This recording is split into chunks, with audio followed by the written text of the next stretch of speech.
Honestly, I never wanted to be the person talking about this stuff, you know what I mean? Like, who wants to be known as the alien abduction girl? But after everything I've experienced, after all the physical evidence I still carry on my body, I realized I have a responsibility to share this information, because if it happened to me, it's probably happening to other people too, and they need to know they're not crazy. I'm Rebecca Martinez, I'm 34 now, and I'm going to tell you exactly what I saw during my abduction experience. And I mean exactly, like every detail I can remember, because for the longest time, I thought I was going crazy, you know? Like, who's going to believe this stuff? But here's the thing, and this is something that most people don't understand about abduction experiences. The inside of these ships isn't what you think it is. It's not like Star Trek or Star Wars or any of that Hollywood stuff. It's completely different. And by the end of this, I'm going to give you details that I've never shared publicly before. Details that still give me chills. You know, but I'm getting ahead of myself here. Let me back up and give you some context about who I am and how I even got to this point in my life. So I grew up in Tucson, Arizona. My dad, Robert Martinez, was a mechanical engineer at Raytheon, worked on missile guidance systems, really straight-laced guy, you know. My mom, Linda Martinez, was a nurse at University Medical Center. We lived on Campbell Avenue in this typical suburban neighborhood. I went to Catalina Foothills High School, was on the debate team, had decent grades. Like, nothing unusual about my childhood at all. But here's where it gets interesting. I was always drawn to consciousness work. Even as a kid, I was fascinated by meditation, astral projection, remote viewing. My parents thought it was just a phase, you know? Like, oh, Rebecca's going through her spiritual phase. But it wasn't a phase. It was like this deep calling I had. I ended up going to University of Arizona for psychology with a focus on consciousness studies. And that's where things started to get really intense for me. I was studying altered states of consciousness, doing experiments with sensory deprivation, learning about dimensional shifting and vibrational frequencies. My professors thought I was brilliant, but I could tell some of them thought I was a little too out there, you know? Actually, wait. Let me tell you about this one professor I had, Dr. Sarah Thompson. She was teaching this course on anomalous experiences, and she was the first person who ever took my interest in consciousness seriously. Like, really seriously. She introduced me to remote viewing protocols, to consciousness expansion techniques, to the whole concept of multidimensional awareness. So fast forward to 2019, I'm 29, living in this apartment complex called Desert Ridge on Oracle Road. I had just finished my master's degree and was working as a research assistant in the consciousness lab at U of A. I was doing a lot of personal consciousness work at the time, deep meditation, chakra balancing, trying to access the Akashic records. Like, I was really diving deep into this stuff, and then it happened. October 23rd, 2019. I remember the date exactly because it was 2 days before my birthday. I had gone to bed around 11 p.m. after doing some meditation work. I was living alone at the time, which honestly, looking back, was probably perfect timing for what was about to happen. I woke up, or I thought I woke up, around 2:30 a.m. But here's the thing, I didn't wake up in my bed. I woke up standing in what I can only describe as the most incredible room I've ever seen in my life. But also terrifying, like really, really terrifying at first. The first thing that hit me was this overwhelming sense of panic. Like, where am I? How did I get here? I tried to move and realized I was paralyzed. Not like sleep paralysis. This was different. I could think clearly, but my body wouldn't respond to what my brain was telling it to do. And that's when the fear really hit me, you know? But then, and this is where it gets weird, the panic started to fade. It was like someone was adjusting the volume on my emotions. The fear was still there, but it became manageable. And that's when I started to really look around and see where I was. The room was circular, maybe about 30 feet in diameter. The walls, and this is where it gets really interesting, they weren't walls in the traditional sense. They were more like these flowing, organic surfaces that seemed to shift and breathe. I mean, they were solid, but they had this quality like they were alive. The light wasn't harsh like fluorescent lighting, and it wasn't warm like sunlight. It was this soft, almost living light that seemed to emanate from the walls themselves. The ceiling curved up into this dome shape, and it was covered in what looked like constellations. But they were moving, like actually moving and shifting. I stood there for, I don't know how long, just watching these light patterns flow across the ceiling. despite the initial terror, it was hypnotizing, you know? The floor beneath my feet wasn't solid in the way we understand solid. It was like standing on this crystalline surface that had depth to it. I could see layers and layers going down, with light moving through them, and when I tried to shift my weight, even though I was still mostly paralyzed, the floor would respond with these ripples of light radiating out from my feet. It was the most beautiful thing I'd ever seen. I realized I wasn't alone in this space. There were 3 beings with me, and they were unlike anything I had ever imagined. They were tall, maybe 7 feet, but proportioned completely differently than humans. Their limbs were longer, more graceful. Their skin had this translucent quality, like you could see energy moving beneath the surface. And their eyes were these deep pools of light that seemed to see right through you into your soul. Now here's something that most people don't talk about with abduction experiences. Telepathic communication isn't like having a conversation in your head, it's more like downloading information directly into your consciousness. I wasn't hearing words or voices, I was receiving concepts, emotions, entire blocks of understanding instantaneously. And what they were communicating to me at first was calming. They were trying to reduce my fear, explaining that I wasn't in danger, that I had actually agreed to this experience on some level, which, honestly, at the time I thought was complete bullshit, you know? Like, when did I agree to be abducted by aliens? But as they continued to communicate with me, I started to understand what they meant. They showed me that before I was born into this lifetime, my soul had volunteered to be a bridge between their reality and ours, that I had specifically chosen to have consciousness abilities so that I could handle this kind of contact. They took me to different areas of this ship, and each area served a specific purpose. There was this one room that was clearly for healing work. The walls were covered in these geometric patterns that were constantly shifting, and in the center was this platform that looked like it was made of liquid light. They showed me how they use sound frequencies and vibrational healing to repair not just physical bodies, but consciousness itself. Another area was what I can only call a consciousness laboratory. There were these pods, not the scary kind you see in movies, but these beautiful, organic chambers that seemed to be grown rather than built. Inside each pod was this swirling energy that they explained was consciousness in its pure form. They were studying consciousness, you know, how it works, how it can be enhanced, how it can be healed. But the most incredible part was what they called the observation deck. They brought me to this area where the entire wall became transparent, and I could see out into space. But it wasn't just looking at stars, you know? I could see the energy fields around planets, the consciousness streams connecting different worlds, the galactic networks of communication that exist on frequencies we can't even imagine. They explained to me that their ship exists in multiple dimensions simultaneously. That's why it can seem to appear and disappear so quickly. They're not just moving through physical space, they're shifting through dimensional space. The ship itself is a living entity, grown rather than built, and it responds to consciousness and intention. I asked them why they were showing me this, and their response was profound. They said that humanity is at a critical point in our evolution and that there are certain individuals who are meant to serve as bridges between their reality and ours. They showed me that I had volunteered for this role before I was born into this lifetime. Now I know how this sounds. I mean, really, I know how crazy this sounds. But here's the thing. When I came back, when I found myself back in my bed the next morning, everything had changed. I had this incredible sense of expansion, like my consciousness had been permanently enlarged. I could access information and abilities that I had never had before. But let me tell you what happened next, because this is where the real challenge began. The first thing I noticed was that I had these marks on my body, not typical scoop marks or puncture wounds you hear about in abduction stories. I had these intricate geometric patterns etched into my skin on my left shoulder blade. They were raised, like they had been burned or carved, but there was no pain. They looked like sacred geometry, like mandala patterns, and they seemed to glow with their own inner light. I immediately went to see Dr. Amanda Foster at the campus health center. I didn't tell her about the abduction experience. I mean, I wasn't ready for that conversation yet. I just said I had woken up with these strange marks and I was concerned about them. Dr. Foster was puzzled. She'd never seen anything like it. She took photos, ran blood tests, even consulted with dermatologists at University Medical Center. The patterns weren't caused by any known skin condition, they weren't tattoos, and they weren't scars from any injury she could identify.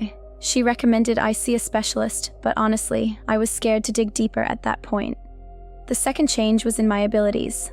I found I could now access what I call expanded consciousness states almost instantly. Before the experience, it would take me 45 minutes of deep meditation to reach what mystics call the theta state. Now I could get there in seconds. I could remote view locations I had never been to. I could sense other people's emotional states. I could even predict minor future events with startling accuracy. But here's where things got really challenging. When I tried to tell people about what had happened, the reaction was intense. I started with my best friend, Jennifer Walsh, who I had known since freshman year. We were sitting in Gentle Ben's having coffee, and I decided to just tell her everything. Jennifer looked at me like I had completely lost my mind. She said, "Rebecca, you need to see a therapist.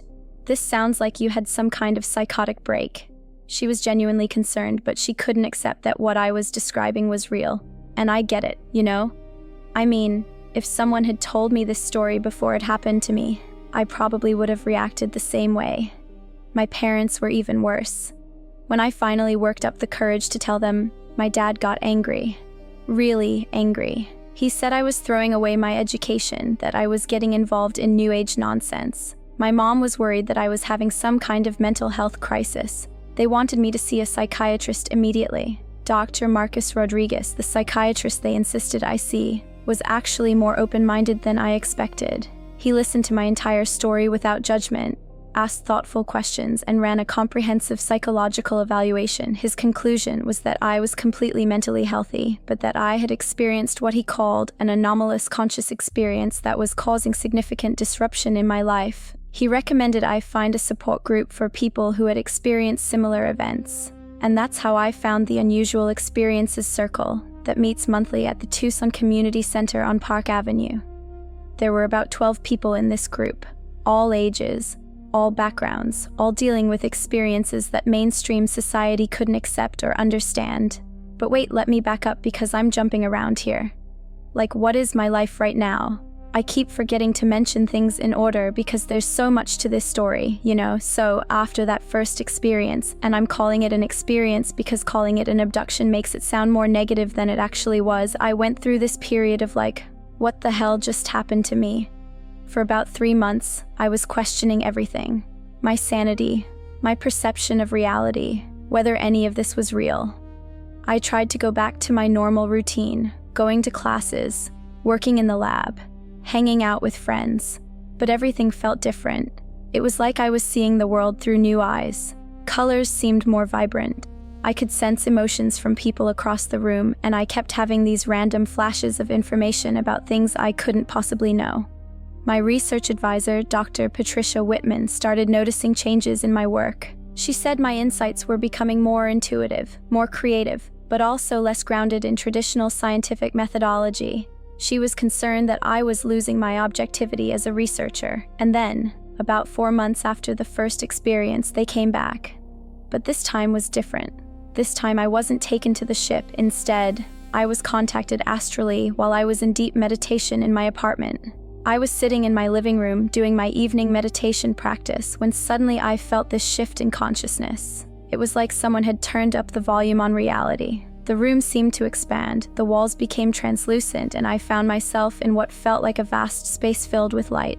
The same 3 beings were there, but now they felt familiar, like old friends I hadn't seen in a while. They communicated to me telepathically that they had been monitoring my integration process and that I was ready for the next phase of our work together. This is when they introduced me to what they called the Consciousness Collective, a group of different species from various star systems who are working together to help developing civilizations like ours expand their awareness and evolve beyond the limitations of physical existence. They explained that Earth is currently going through what they call an awakening event, a time when many humans are naturally developing psychic abilities, having spiritual experiences, and beginning to question the nature of reality itself. They said this happens to every civilization that reaches a certain level of technological and spiritual development. But here's the thing, and this is where it gets really complex. Not all extraterrestrial species have humanity's best interests at heart. There are some groups that see us as resources to be exploited, experiments to be conducted, or threats to be contained.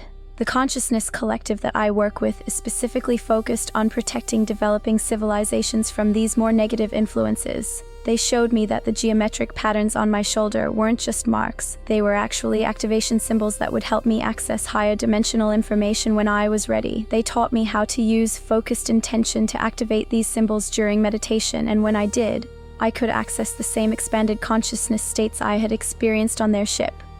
This was when I realized that the abduction experience wasn't just something that happened to me, it was the beginning of an ongoing relationship.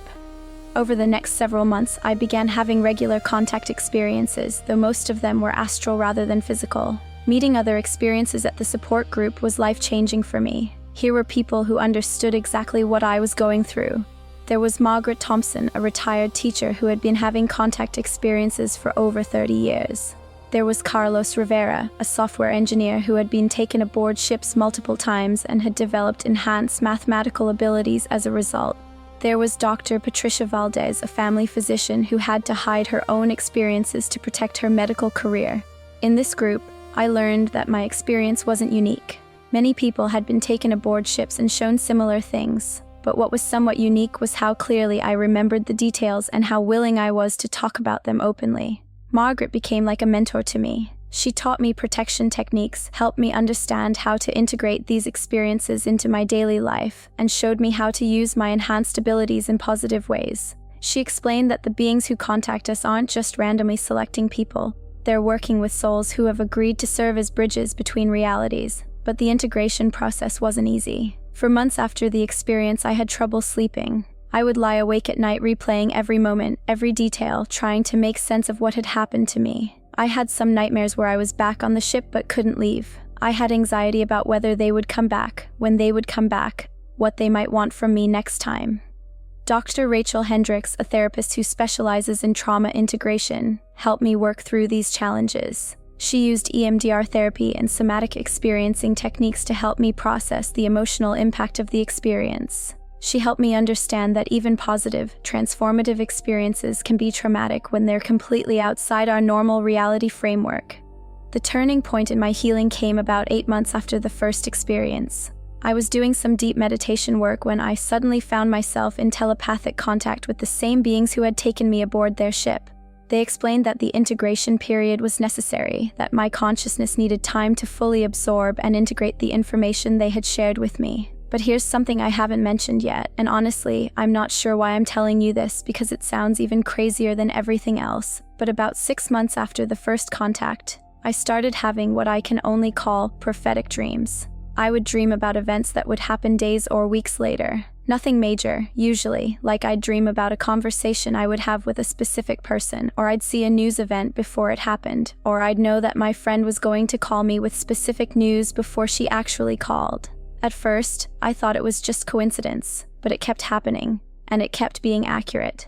Dr. Hendricks suggested I keep a dream journal to track these experiences, and when I looked back over the entries, the pattern was undeniable. The beings explained to me during one of our astral contacts that this was a side effect of the consciousness expansion they had facilitated.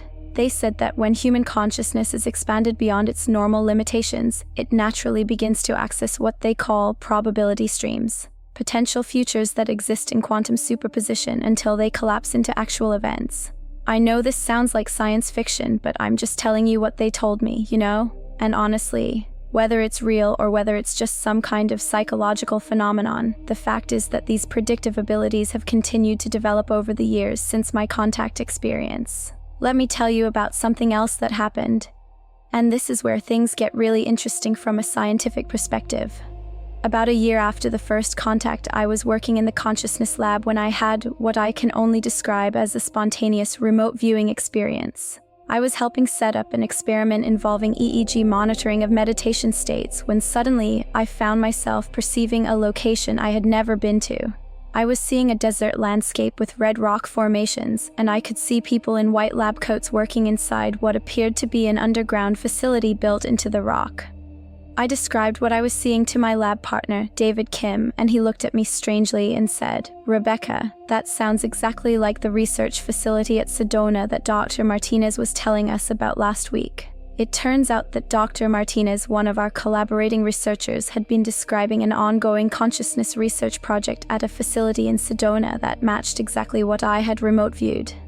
David suggested we test this ability more systematically, so we started doing informal remote viewing experiments. He would give me coordinates or addresses, and I would try to describe what I was seeing at those locations. My accuracy rate was around 70%, which is considered statistically significant in remote viewing research. But here's where it gets complicated. As my abilities continued to develop, I started becoming aware of things that maybe I wasn't supposed to know.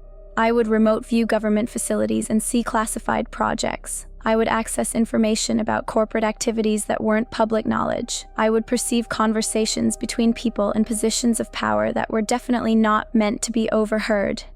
This made me paranoid. Like, really, really paranoid. I started wondering if developing these abilities was putting me in danger. What if the wrong people found out what I could do? What if I accidentally accessed information that powerful people wanted to keep secret? My dad had always warned me about this kind of thing. Even though he didn't believe in psychic abilities, he would say, "Rebecca, if any of that stuff you're interested in was real, the government would want to control it. They look for people with unusual abilities and either recruit them or neutralize them." So I became very careful about what I shared and with whom. I stopped talking about my remote viewing abilities except in the support group. I stopped keeping written records of my experiences. I even considered stopping the practices altogether, but by that point, the abilities had become so much a part of who I was that suppressing them felt like trying to stop breathing. The beings continued to contact me regularly through astral meetings and telepathic communications. They began teaching me about what they call consciousness technology, ways of using focused intention and elevated frequency states to influence physical reality. They showed me techniques for energy healing, for manifestation, for accessing information from what they call the universal knowledge matrix. But they also warned me that these abilities come with great responsibility. They said that humans who develop these capabilities without proper ethical grounding can cause significant harm, both to themselves and others. One of the most profound teachings they shared with me was about the interconnectedness of all consciousness. They showed me that individual awareness is actually just a localized expression of universal consciousness, like waves on an ocean. When you truly understand this, they said, concepts like separation, competition, and conflict become obsolete. But they also explained that humanity as a whole isn't ready for this level of understanding yet. Too many people are still operating from fear-based consciousness, still believing in scarcity and separation. They said that's why the disclosure of their presence has to happen gradually, through individual contacts with people who are prepared to handle the information responsibly. This is where my role as a bridge between realities becomes important. They've asked me to share information about consciousness expansion, about the true nature of reality, about humanity's potential for evolution. But I have to do it in a way that doesn't overwhelm people or trigger too much fear and resistance. I've learned that the geometric patterns on my shoulder continue to evolve. What started as simple mandala designs have become more complex over time, developing into three-dimensional patterns that seem to shift based on my state of consciousness. I've learned to use them as tools for accessing different levels of awareness and for connecting with the consciousness collective. The support group has become like a second family to me. We meet every month to share our experiences, to support each other through the challenges of integration, and to learn from each other's contact experiences. Some people in the group have had traumatic abductions, others have had purely positive spiritual contacts. But we all understand something that the mainstream world doesn't, that we're not alone in the universe, and that contact with non-human intelligence is not only real, but ongoing. Margaret taught me that healing from contact experiences isn't about forgetting what happened or pretending it was something else. It's about integrating the experience into your understanding of reality in a way that empowers you rather than traumatizes you. She helped me see that being chosen for contact, even when it's initially frightening, is ultimately a gift.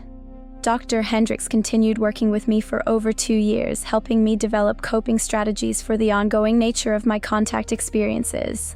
She helped me understand that having regular contact with non-human intelligence is a form of ongoing transformation that requires constant adaptation and integration. The most challenging part of this journey has been the isolation from mainstream society. When you know things that most people can't accept as real, when you have experiences that sound impossible to those who haven't had them, you end up living in two worlds simultaneously.